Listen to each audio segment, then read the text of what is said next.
Good evening, everybody. What is up? I am back with another book review for you guys.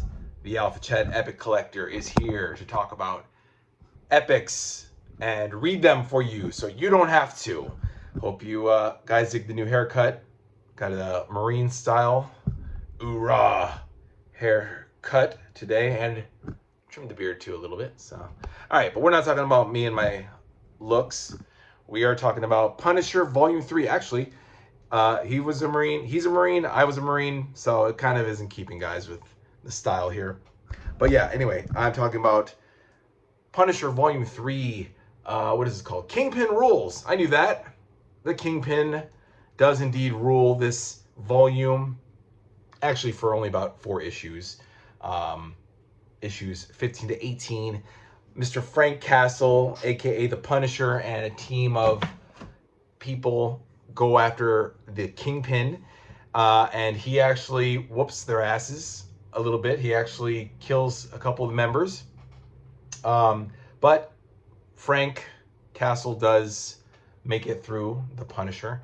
I don't know, like, whether when I write in the synopsis whether to call him Frank or the Punisher. I don't know. You guys let me know what you think, what you like.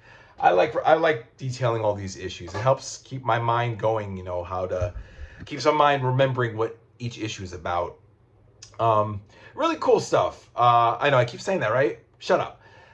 No, this stuff sucks, guys. What else am I gonna say? No, let's be honest, guys. The Punisher is fucking badass. There's no pretense. There's no superpowers. There's nothing except badassery, killing, violence, and that's what we get here in this volume, which is the late 80s, you know, Rambo was the shit, Predator was the shit, RoboCop was the shit. It was just all about violence and vigilantism, you know.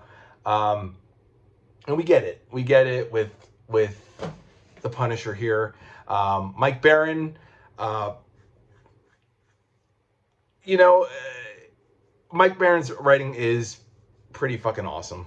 I mean, I'm not gonna mince words here.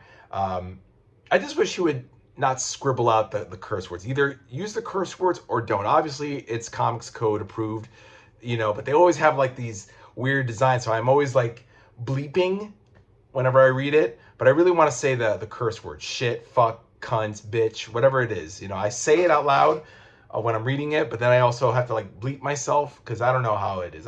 You guys got to hear me when I read these. One day I'm gonna record myself actually reading a whole issue, and you guys are going to see how awesome it is, because I do everybody's voice, you know. Anyway, what am I talking? I gotta like keep it you know, stop trailing off, guys. Okay, let's start again. And I'm not gonna start. This is take 1, by the way. This review. If you guys don't like it, then dislike it. If you like it, then like it. Whatever. Do whatever you want. I'm not gonna solicit for likes, follows, subscribes, and all that bullshit. I'm gonna talk about this, guys. We have Frank Castle dealing with some more obstacles. The Kingpin aside, I mean, he's got to deal with the Evolutionary War. He's got to deal with, he doesn't deal with the High Evolutionary right off the bat, but he deals with the Eliminators, who are trying to kill off drug dealers in Bogota, Colombia. Drug dealers, drug lords, whatever, in order to get the human species to the next level. I guess this is the High Evolutionary's plan, but I really don't know where he fits into this, the Punisher, to be quite honest. This, and also in the Atlantis attacks, which of course is, you know, about Lemuria and Set and Lyra and all these people. Like, where does Punisher fit into all this? He really doesn't. He's a vigilante. He doesn't have any superpowers. There's no way he could fit into the world of Spider-Man and X-Men and Fantastic Four and Avengers. But somehow he does. Somehow they crowbar the Punisher in. He's not too out of place with this. You know, he deals with drug dealers and the Eliminators pretty believably. And then in Atlantis Attacks, he teams up with Moon Knight to take on Viper, who turns more people into snake people. If y'all remember in the Captain America, what was it, 342, 3 and 4? 342 to 344 or 45. She turns Ronald Reagan and Nancy Reagan into, Viper turns Ronald Reagan and Nancy Reagan into snake people. Here, she just simply turns heroin addicts into snake people. No big deal, really. Again, it's a fantastical story. Like, who the fuck is going to turn into a snake person? But somehow they, Mike Baron, of course, like I said, he's a very good writer. He's able to write intelligent dialogue that sounds like it's from a very cool movie. You know, with Punisher being very cold and distant, and he just kicks a lot of ass. So he tangles with Viper with Moon Knight, talking about the second annual number 2. Annual number 1 was part of the Evolutionary War. So, of course, Frank's not going to kick anyone's ass because he has no superpowers, but he has guns and his mouth, and he just blows things up. That's the mark of anything of the Punisher, and anything from the 1980s is just things get blown up, people get shot. I'm talking about, for those of you tuning in, Volume 3, Kingpin Rules. With issue 14, I knew this was going to happen. I knew with issue 14, Frank goes undercover as a substitute teacher and goes after these kids. Oh, not even a kid. No, the guy's a 29-year-old who's still in high school. Go figure that. And he works for the Kingpin to, what is it? He's paid $1.5 million to blow up the school by a Libyan terrorist. But that's not what the story is about. That's part of it. But because that leads into the 15 to 18 issue where he takes on the Kingpin to topple the Kingpin. But Frank goes into substitute teacher mode, kicks the students' asses. Of course, these students are not really, they're not kids anymore. They're adults, but they're still in high school. And it reminded me of like Lean on Me, the movie Lean on Me with Morgan Freeman. It reminded me of the, The Substitute with Tom Berenger, and even like Michelle Pfeiffer in Dangerous Minds. It's one of those stories. I'm talking about Punisher issue 14. He goes undercover as a substitute teacher and just kicks a lot of ass. Yeah, of course he stumbles. He hooks up with this chemistry teacher who later on helps him against the Kingpin, and he actually survives. What is it? He takes on cult leaders, which is based on the Manson family, the Charles Manson. Charlie Sampson is a convicted criminal who that was a weird one. It was like issue 12 and 13. Hold on, guys. I want to make sure I'm not steering you wrong. Yeah, it was issue 12 and 13. Okay, so we start off with the very first story is the Evolutionary War. We have Punisher taking on the Eliminators. It's funny. What's his name? The High Evolutionary had the Purifiers, the Eliminators, the fucking... He had all these characters going after everybody. Purifiers, Eliminators...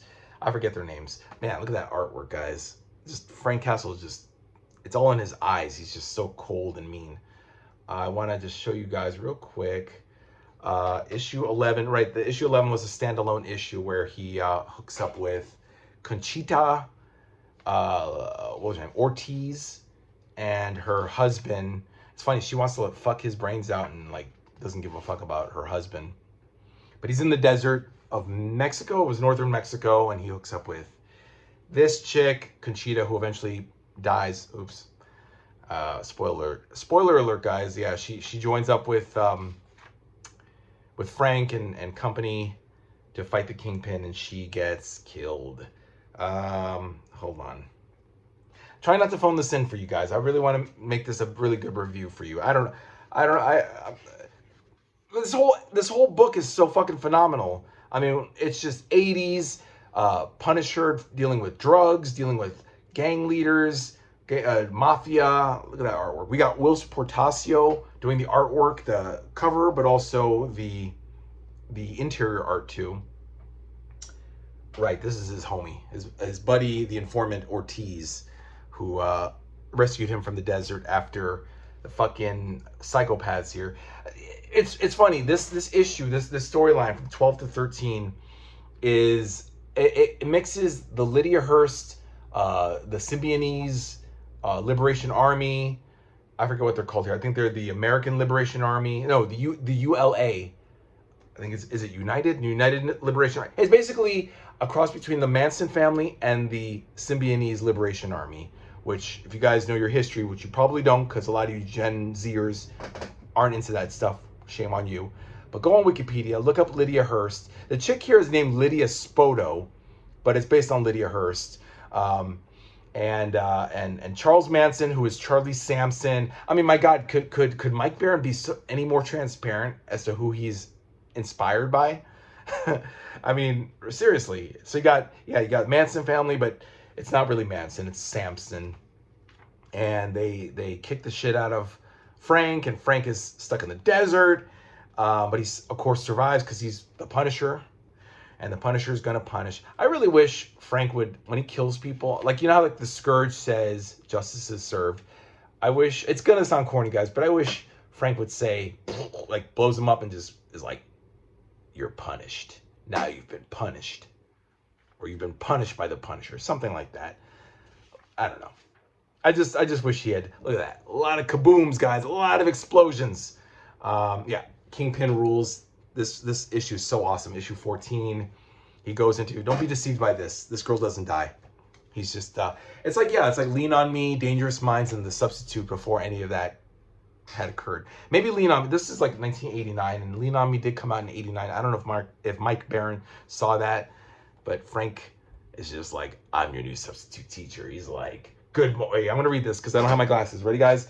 Good morning. My name is Mr. Melchior. That's his alias. I'll be your social studies teacher for the next couple of days. And then he takes roll call, and people are like, yeah, fuck you. And he just kicks the shit out of this guy. This guy's a nice ass, though. Look how he does that. I forget this guy. But this guy's like 29 years old, and he's oh, man, he kicks, no, okay, I thought he kicks the guy in the nuts, but he doesn't. But he throws him out the window. Frank throws a student who's like 29 years old out the window. And then he has this nice chick here read about social studies. And everybody's good little students. You know, there's got to be a couple bad apples.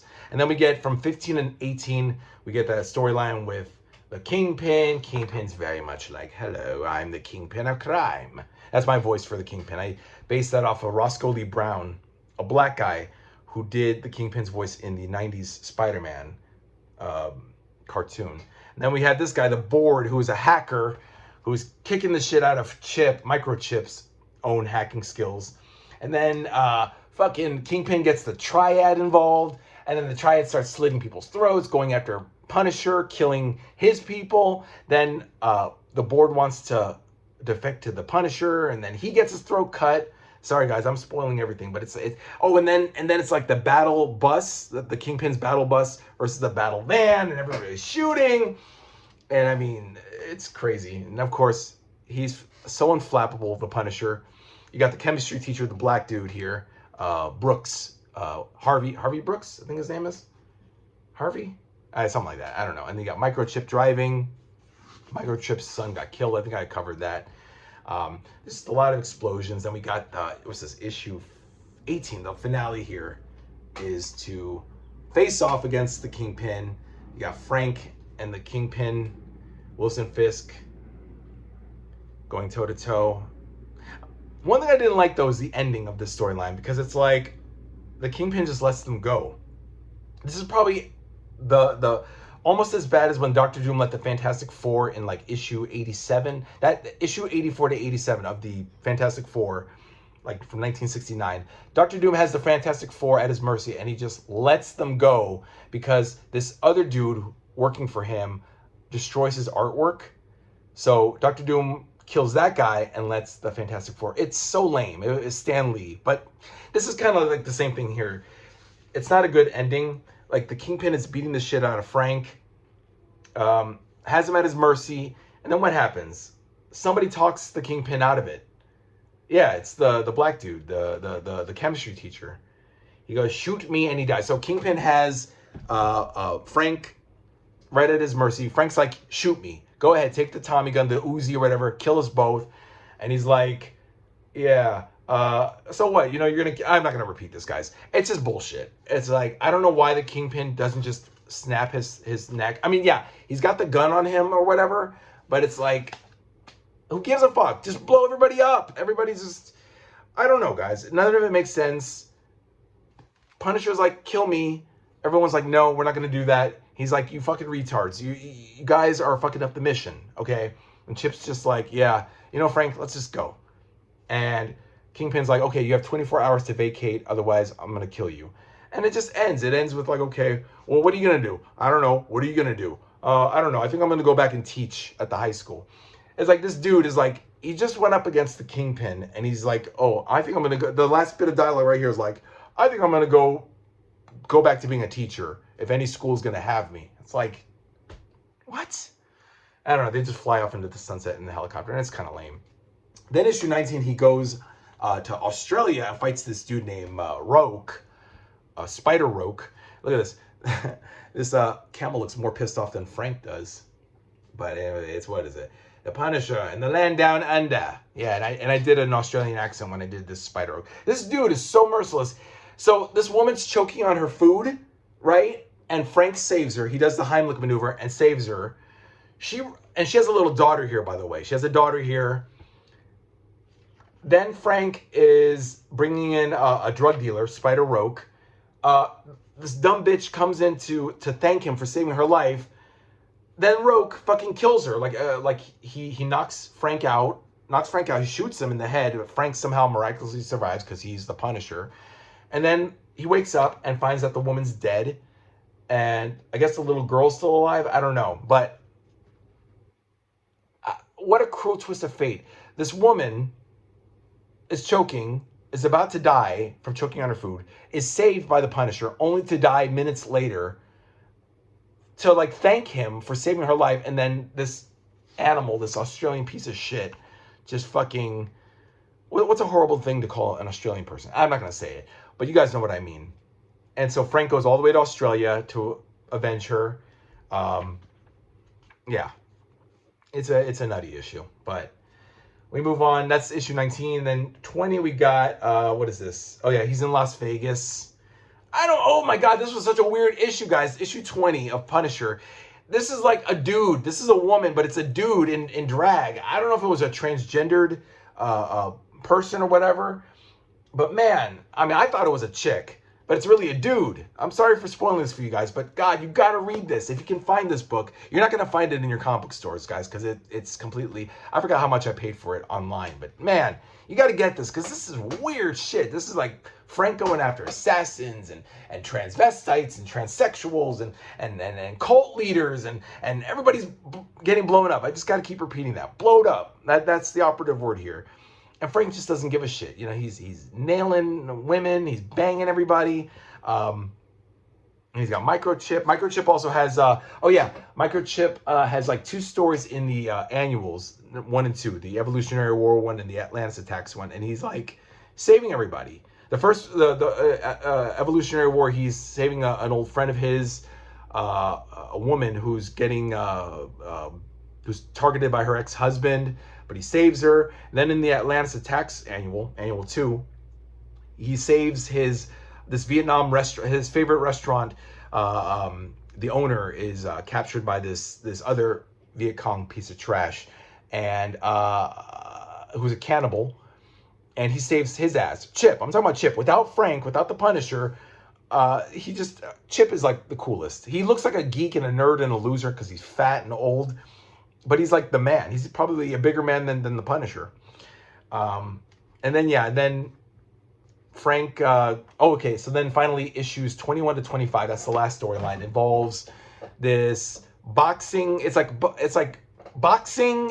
1 minute he's in Philadelphia for a boxing match, then he's in Japan finding this woman named Iris Green, who was this boxer's girlfriend who set him up to get killed, poisoned, and then he dies in the ring, and then Frank is chasing her all over, but then he goes to Kansas to this ninja camp to find her, but she's not there, but he finds that this camp is full of horse shit.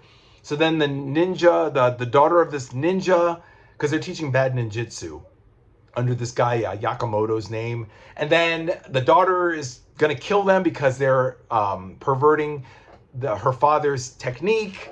And then Frank blows them up, and she blows them up, but she survives. And the story continues, guys, like 21, 22, 3, 4, 5. It's a 5-part storyline.